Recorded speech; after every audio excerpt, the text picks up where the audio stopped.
Chief justice Qazi Faez ईसा जी सरबराही में सदर रुकनी larger bench पाण मुरादो नोटिस केस की ॿुधणी कई।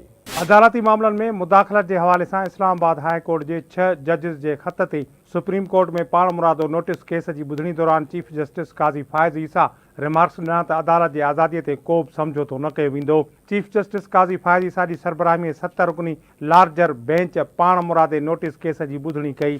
Justice Mansoor Ali Shah, justice Yahya Afridi, justice Jamal Mandokhel, justice Athar Minallah, justice Musarrat Hilali और जस्टिस नईम अख्तर अफ़गान बेंच में शामिल हुआ। Chief justice Qazi Faez Isa chief justice की हैसियत में पंहिंजे पहिरें पाण मुरादे नोटिस केस की ॿुधणी कई।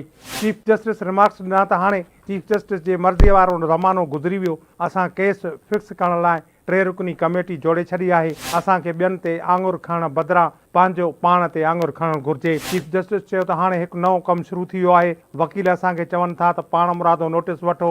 अड़नि वकीलनि खे वकालत छॾणु घुरिजे। अदलिया जी आज़ादीअ ते को बि समझौतो न थींदो।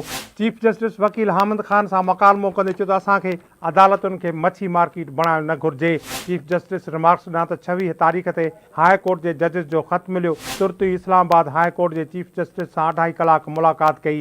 जेकर असां उन ॻाल्हि खे अहमियत न ॾियूं हा त तुर्त ई चीफ जस्टिस हाउस में फुल कोर्ट इजलास न घुरायूं हा।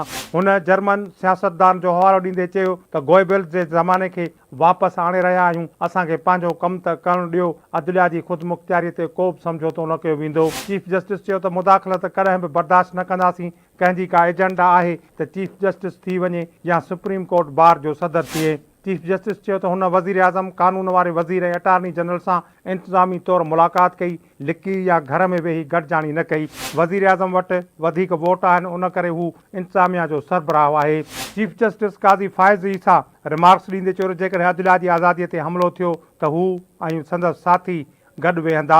अदलिया में कंहिं बि क़िस्म जी मुदाख़लत बर्दाश्त न कई वेंदी। जॾहिं त फुल कोर्ट में वकील न ॻाल्हायो त वकील छो न ॻाल्हायो। 4 सालनि खां इजलास न थियो।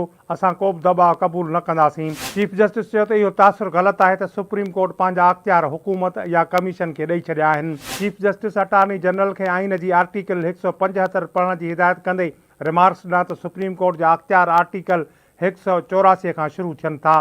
उन ते अटार्नी जनरल चयो त मीडिया ते अहिड़ो तासुर ॾिनो पियो वञे त वफ़ाक़ी हुकूमत पंहिंजी मर्ज़ीअ सां कमीशन ठाहिणु चाहे थी।